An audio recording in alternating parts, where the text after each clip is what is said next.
Radhe Radhe. Question है, सनी को एक परीक्षा में उत्तीर्ण होने के लिए 36% अंक प्राप्त करने थे। उसने 24% अंक प्राप्त किए तथा 9 अंकों से उत्तीर्ण रहा। उत्तीर्ण मतलब फेल हो गया, ठीक है। उत्तीर्ण मतलब क्या होगा? फेल हो रहा। कह रहा है पूर्णांक ज्ञात कीजिए। पूर्णांक मतलब मैक्सिमम मार्क्स, ठीक है। पूर्णांक मतलब मैक्सिमम मार्क्स। तो देखते हैं इस क्वेश्चन को कैसे सॉल्व करना है। फिर पढ़ते हैं, सनी को एक परीक्षा में उत्तीर्ण होने के लिए 36% अंक प्राप्त करने थे। पहले इसमें हम इस तरीके से लाइन खींचते हैं, ध्यान देना। नीचे हम लिखेंगे 0%। ध्यान से पहले आपको समझिए, एक बार समझ लेंगे तो ऐसे प्रश्नों को बहुत आसानी से और बहुत जल्दी कर सकते हैं, ठीक है। लेकिन एक बार अच्छे से इसको समझना पड़ेगा, ठीक है। तो यहाँ बीचों बीच क्या आएगा? बीचों बीच हमेशा 50% होता है, ठीक है। नीचे 0%, ऊपर 100%, बीच में 50%। क्या कर रहा है कि एक परीक्षा में पास होने के लिए 36% अंक प्राप्त करने थे। मतलब अगर ये यहाँ मान लीजिए 36% है, 36% अंक प्राप्त कर लेता तो सनी पास हो जाता। लेकिन उसने 24% अंक प्राप्त किया। मतलब प्राप्त करना था 36%, लेकिन उसको मिला कितना? 24%। 24% जब अंक पाया तो 9 अंकों से वह फेल हो गया। मतलब फेल हो गया, तो 9 अंकों से वह क्या हुआ? फेल हो गया। ये 9 अंक से फेल हुआ है, ध्यान देना। यहां पे ध्यान देना, 36% अगर पाता तो वो पास हो जाता, लेकिन बोल रहा है कि 24% अंक प्राप्त किया और 9 अंकों से फेल हो गया। इसका मतलब प्रतिशत में जो डिफरेंस है इनके बीच में वो 12% है। 36 माइनस 24 करेंगे तो आएगा 12%। यही 12% बराबर किसके है? 9 अंकों के। यही 12% किसके है? 9 अंकों के, ठीक है। अब हमको कह रहा है कि पूर्णांक ज्ञात कीजिए। पूर्णांक हमेशा 100% होता है। पूर्णांक हमेशा कितना होता है? 100%। तो आप 100% इसका निकाल लीजिए। कैसे निकालेंगे? 9 बटा के 12 नीचे चला जाएगा, गुणे 100 कर लीजिए। इसको आप काट लीजिए, 3 3 जा 9, 3 4 जा 12, 4 से काटे 100, आपका आएगा 25 का 3 मल्टीप्लाई करिए 75। तो उसका मैक्सिमम मार्क्स कितना होगा? 75। इसी तरीके के हम अभी और प्रश्नों को सॉल्व करेंगे, देखेंगे आप लोग, उसका आंसर तुरंत आ जाएगा, ठीक है। चलिए नेक्स्ट क्वेश्चन। एक परीक्षा में एक छात्र ने 30% अंक लिए तथा वो 45 अंकों से अनुत्तीर्ण हो गया, अर्थात 45 अंकों से फेल हो गया। दूसरे छात्र ने 42% अंक लिए जो उत्तीर्ण होने के लिए आवश्यक न्यूनतम अंकों से 45 अंक अधिक है, ठीक है। तो पूर्णांक ज्ञात करना है हमें क्या ज्ञात करना है? पूर्णांक अर्थात मैक्सिमम मार्क्स, और उत्तीर्ण होने के लिए न्यूनतम अंक ज्ञात कीजिए। मतलब पास होने के लिए कितना अंक चाहिए ये ज्ञात करना है और पूर्णांक ज्ञात करना है। चलिए आइए देखते हैं उसी तरीके से इसका भी सॉल्यूशन। पहले क्या करेंगे? एक सीधी लाइन खींचेंगे, ठीक। नीचे मैंने बताया 0%, ऊपर क्या बताया? 100%, ठीक है। बीचों बीच एक लाइन खींच देते हैं जो होगा हमारा 50%, ठीक है। अब आते हैं हम लोग क्वेश्चन पे। एक परीक्षा में एक छात्र ने 30% अंक प्राप्त किया तथा 45 अंकों से फेल हो गया। चलो यहाँ पर हमने ये कोई है, यहाँ पे इसने 30% नंबर प्राप्त किया और यहाँ पे अगर होता वो तो वो पास हो जाता। यहाँ पे होता वो तो पास हो जाता, लेकिन वो क्या हुआ? 45 अंकों से फेल हो गया। अर्थात वो इसके बीच का जो डिफरेंस होगा वो 45 अंक होगा, ठीक है। आगे क्या कर रहा है? दूसरे छात्र ने, एक छात्र और है जिसने 42% अंक प्राप्त किया और पास होने के लिए जो न्यूनतम अंक है, पास होने के न्यूनतम अंक यही ना होगा, इससे 42 अंक ज्यादा पाया, इससे 45 अंक ज्यादा। मतलब ये कहीं यहाँ पे आया, इसने पाया 42%, इसने कितना पाया? 42। और इसके बीच का जो डिफरेंस है, ये इसके बीच जो डिफरेंस है ये भी है 45, ये भी है 45। अब यहाँ ध्यान देना, ये 30% जो पहले छात्र ने प्राप्त किया था और ये 42% जो दूसरे बच्चे ने प्राप्त किया था, इसका डिफरेंस कर लो। इसका डिफरेंस करोगे 42 में 30 घटाओगे तो आएगा 12%। और नंबर में देखोगे इनके बीच जो गैप है, यहां से लेकर यहाँ तक का नंबर देखो, ये 45 प्लस ये 45, 45 45 90। फिर इसका मतलब क्या हो गया, 12% बराबर 90। अब हमें निकालना है पूर्णांक। पूर्णांक हमेशा 100% होता है, पूर्णांक हमेशा 100% होता है, तो 100% निकाल लेते हैं। तो 100% बराबर हो जाएगा 90 बटा के 12 गुणे 100। इसको हम काट लेते हैं, 3 3 या 9, 3 4 या 12, 4 से काटे 100 को, कितना आ गया 25, 25 पर 30 मल्टीप्लाई कर दे 750। ये इसका क्या हो गया, पूर्णांक। पूर्णांक अर्थात मैक्सिमम मार्क्स। अब कह रहा है पास होने के लिए कितना अंक चाहिए, तो पास होने के लिए हमको क्या चाहिए, 30% निकाल के 45 जोड़ दें तो भी आ जाएगा, या तो 42% निकाल के 45 घटा दें। चलो हम लोग 30% निकाल लेते हैं, ठीक है। तो 30% निकालते हैं, तो 30% बराबर, जैसे इसको निकाले हैं 90 बटा के क्या किए थे 12, क्योंकि 100 निकाल रहे थे, 100 से मल्टीप्लाई कर रहे थे, यहाँ 30 निकालेंगे तो 30 से मल्टीप्लाई करेंगे, 90 बटा के 12 गुणे 30।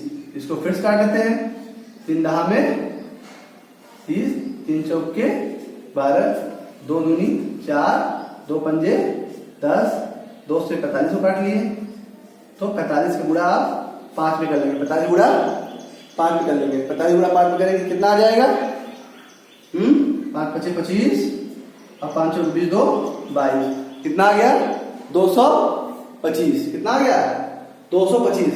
ये 225 30% आया, इसमें जब 45 जोड़ दोगे तो पता चल जाएगा कि कितना नंबर उसको चाहिए। 45 में जोड़ लो, आ गया 5 5 10, 4 2 6 7, 270 नंबर उसको मिनिमम चाहिए पास होने के लिए, ठीक है। उसको कितना नंबर चाहिए, 270 नंबर पास होने के लिए, ठीक है। समझ आ रहा है। इसी तरीके से अन्य प्रश्नों को भी हम सॉल्व करेंगे, इस तरीके के भी प्रश्न होंगे।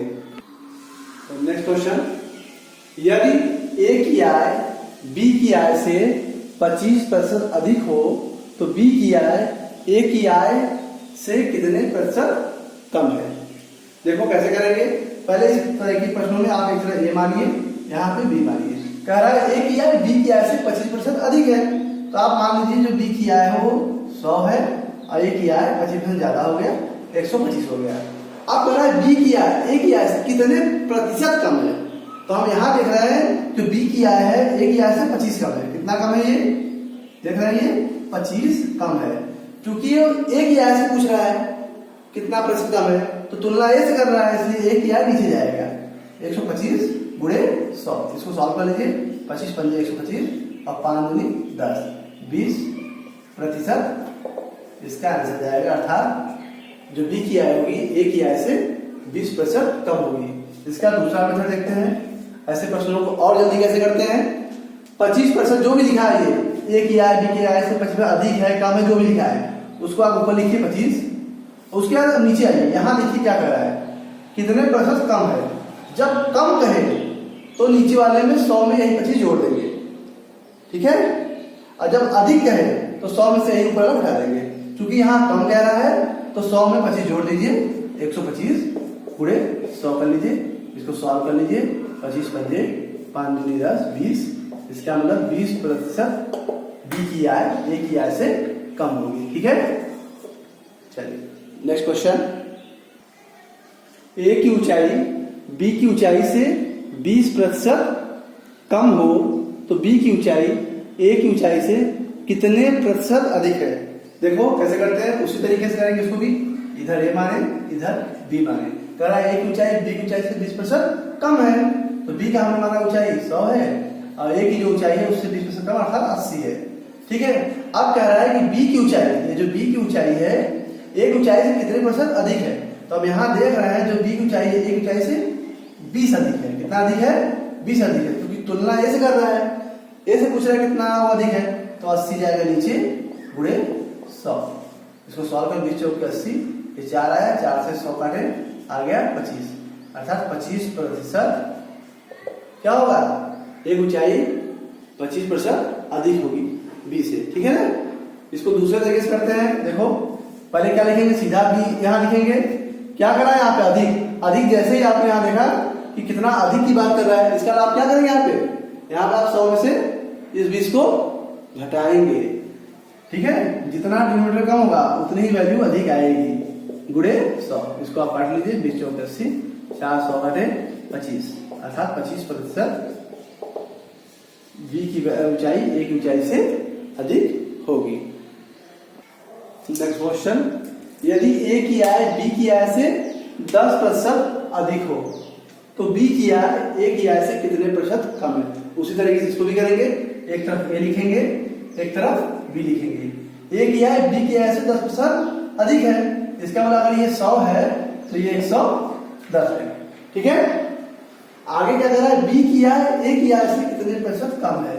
बी की आय ए की आय से कितने प्रतिशत कम है, यहां देख रहे हैं 10 कम है, क्योंकि ए से तुलना कर रहा था 110, नीचे गुणे 100, एक जीरो से 0 कटा और 100 बटा की 11 आ गया। 100 बटा की 11 मतलब यही 1 बटा की 11 दिख रहा है। इसको मैंने परसेंटेज में चेंज करके बताया था ना, क्या आएगा 9 सही 1 बटा के 11%। ये याद करो इसकी वैल्यू, 1 बटा की 11 क्या होता है, 9 से 1 बटा की 11%। इसी में देखो दूसरे तरीके से करते हैं, सीधा 10 लिखो, यहाँ पे कम की बात की, कम तभी आएगा जब इसकी वैल्यू नीचे वाली बड़ी सी बड़ी है, तो इसका हमको जोड़ना है। 110, 100 में 10 जोड़ दिए, गुणे 100, 1 जीरो से 0 बटा 100 में 11 से भाग दे दिए, 9 सही 1 बटा के 11% इसका आंसर जाएगा, ठीक है। समझ में आ गया। एक चुनाव में 2 उम्मीदवार थे, एक चुनाव में 2 उम्मीदवार थे।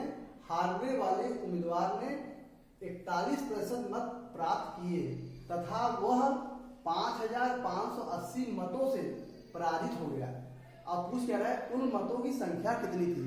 ये ध्यान देना, जब भी मत पड़ेगा, मत जो होगा वो अपने आप में 100% होगा। जितने लोग वोट डालेंगे वही होंगे, यही होगा कुल मत, यही क्या होगा कुल मत 100%, ठीक है। उसमें कह रहा है कि हारने वाले उम्मीदवार ने 41% अंक प्राप्त किया, जो हारा वो कितना पाया है 41%। इसके अलावा जो जीता होगा वो कितना पाया होगा, कितना पाया होगा 59, वो पाया होगा 59%। जो जीता होगा, जो जीतने वाला कैंडिडेट है वो पाया 59% और जो हारने वाला पाया वो पाया 41%।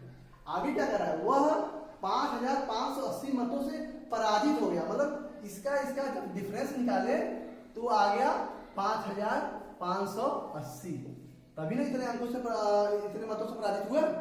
इसका मतलब इन दोनों का डिफरेंस हुआ, तो 59 में से 41 को माइनस कर लेंगे। 59 में से 41 माइनस किया, 9 से गया 8 और 5 में से आ गया 1। 18% ही बराबर क्या होगा 5580, मतलब समझ रहे हो 18% से हारा और 5580 नंबर से हारा, अर्थात 18% बराबर इतना हो गया, तो 1% निकाल लो यहाँ से, 1% बराबर इसका भाग दोगे। जब भी ज्यादा दिया था एक का निकालते थे, डिवाइड करते हैं ना, तो डिवाइड कर लो अपॉन 18, 18 54, यहाँ क्या हुआ आगे 1 बचा, 18 कम 18, ये आ गया इतना। 1% बराबर 310। अब पूछ रहा है कुल मतों की संख्या, कुल मतलब कितना है 100%, तो 100% है।